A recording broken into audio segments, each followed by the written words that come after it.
हम जानेंगे जो बोरवेल का लोअरिंग करना है जिसमें हमारा एमएस पाइप जाएगा। तो एमएस पाइप के साथ में हमारा क्या क्या फिटिंग यूज होता है बोरवेल लोअरिंग में, उसके बारे में आज हम जानेंगे। तो सबसे पहले हम जान चुके थे कि इसका लोअरिंग डेप्थ 270 मीटर है और असेंबली साइज 200 बाई 150 mm का असेंबली है।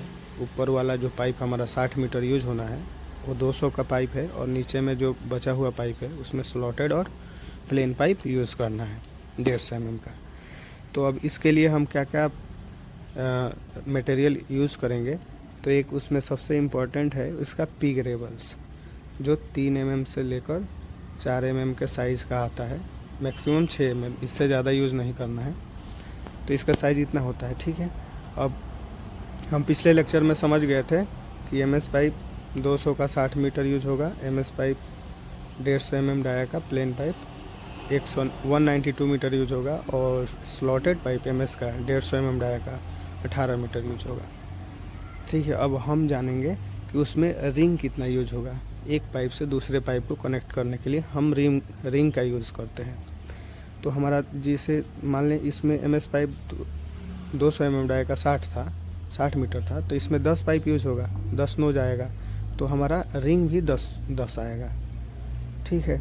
और हमारा जो है ये 192 मीटर जो था इसमें, तो इसमें 32 पाइप था, मतलब एक एमएस पाइप का लेंथ 6 मीटर होता है, थोड़ा सा ज़्यादा होता है 6.01 या 6.04 या 6.03, ये वेरिएशन का होता है, लेकिन इस वेरिएशन को हम नेगलेक्ट कर लेते हैं और 6 मीटर एग्जैक्ट हम मान के चलते हैं, ठीक है।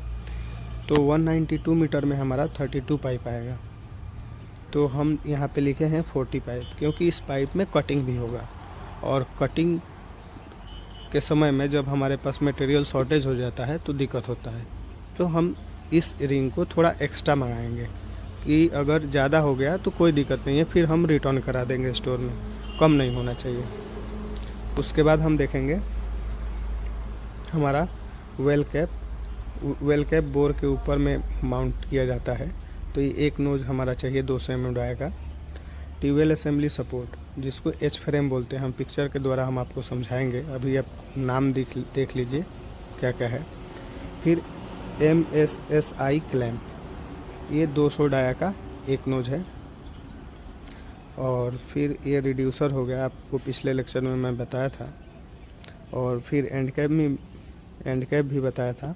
सेंटर गाइड नहीं बताया था। तो सेंटर गाइड इसमें 4 यूज होंगे जो स्लॉटेड के बीच में प्लेन पाइप पे यूज़ किया जाता है।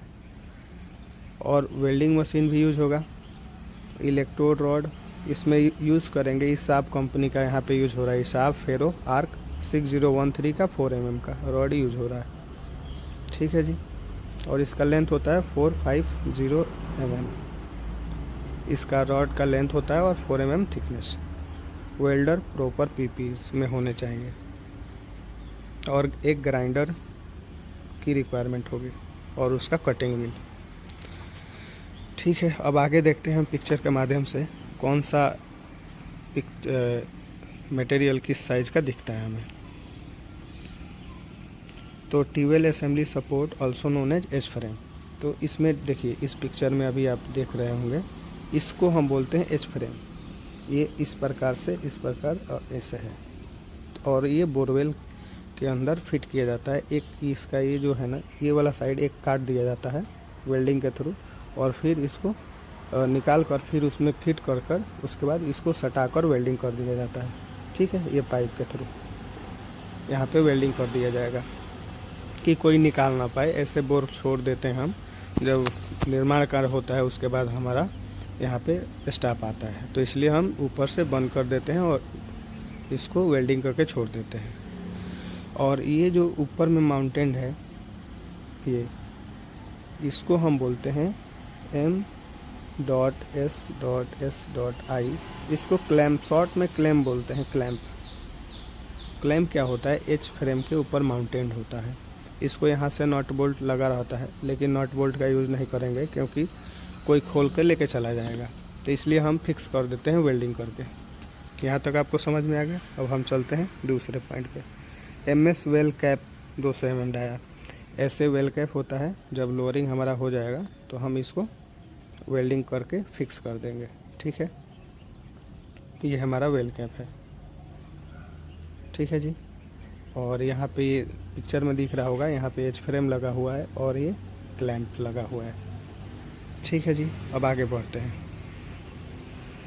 अब देख लेते हैं एमएस प्लेन पाइप और स्लॉटेड पाइप। इस प्रकार से हम बता रहे थे आपको कि सीक्वेंस में लगा कर जाना है। ये सीक्वेंस में सब लगाए हुए हैं। यहाँ पे पहला ये पाइप है, उसके बाद स्लॉटेड है, फिर 3 पाइप जो है प्लेन पाइप है, उसके बाद स्लॉटेड आया, फिर उसके बाद ये स्लॉटेड चालू हो गया, सॉरी प्लेन पाइप चालू हुए है 150 का, उसके बाद 200 का होगा। तो इसी सीक्वेंस में हमें ऐसे लगा कर रखना है लोअरिंग के समय में। तो इस वाले पाइप को बोलेंगे हम स्लॉटेड पाइप। ये वो जाली वाला पाइप टाइप का होता है, जाली। ये जो हमारा जो महीन महीन होल है, इसका साइज होता है 6 mm लेंथ। इसका लेंथ जो है ना ऐसे ऐसे है, तो यहाँ से यहाँ तक का लेंथ 6 mm होता है। और इस ये वाला होल जो होता है, 2 लाइन के बीच में कितने होल होते हैं, ये 2 mm का होता है, 2 mm। ठीक है, 1 mm का भी, 1 mm का नहीं, 2 mm का ही होता है। ठीक है जी। और मैक्सिमम 3 mm हो सकता है, इससे ज़्यादा नहीं। और इस प्रकार से इसमें रहता है। ठीक है, प्लेन पाइप तो आप समझ ही गए, प्लेन पाइप। इसको दूसरा नाम से बोलते हैं ब्लाइंड पाइप। अब आगे देखते हैं MS ring, centre guide, H frame. इस पिक्चर में हमारा 3 है। एमएस रिंग समझ ही गए हैं, सेंटर गाइड नहीं समझे, एज फ्रेम समझ गए हैं। तो हम सेंटर गाइड को देख लेते हैं कैसा होता है। तो इस प्रकार का हमारा सेंटर गाइड होता है, जो पाइप के बीच में माउंटेड होता है।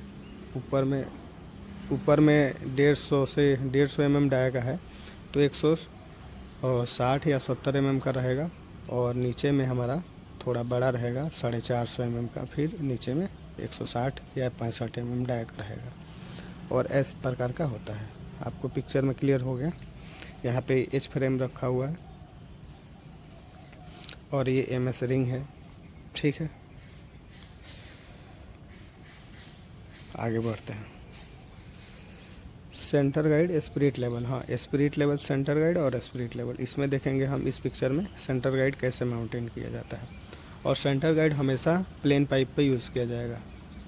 इसके नीचे एक स्लॉटेड पाइप होगा, नीचे लोअरिंग हो चुका होगा, उसके बाद हम प्लेन पाइप का यूज़ करेंगे। तो हमारा इस प्रकार का इसमें यहाँ पे मार्कर वेल्डिंग करके फिक्स कर देते हैं।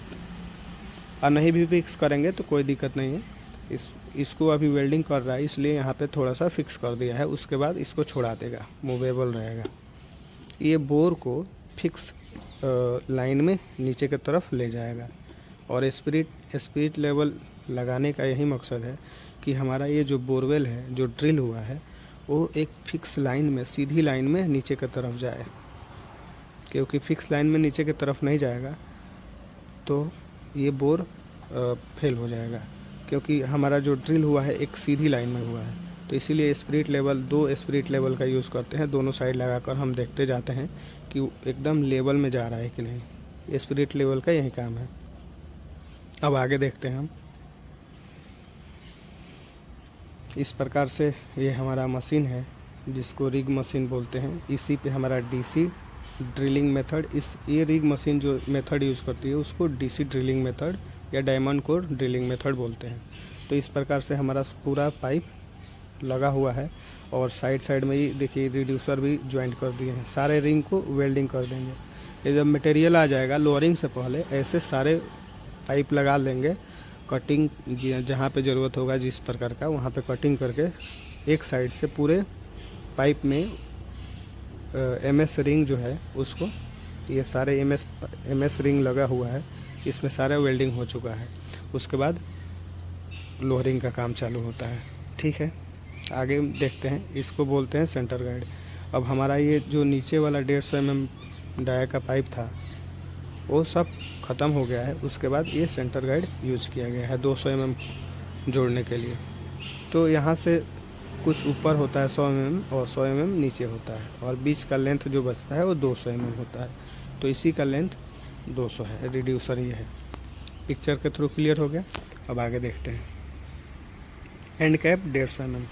हाँ, यहाँ पे एंड कैप यूज़ होता है। ये इंजीनियर जो हैं खड़े हुए हैं, तो ये लोअरिंग अभी चालू होने वाला होता है, तब ये चालू ये नीचे की तरफ हम एंड कैप लगाकर इसको क्लोज कर देते हैं कि हमारा पानी कैविटी यहाँ से लीकेज ना हो, और इसको ध्यान देते हैं कि कहीं से लीक ना हो।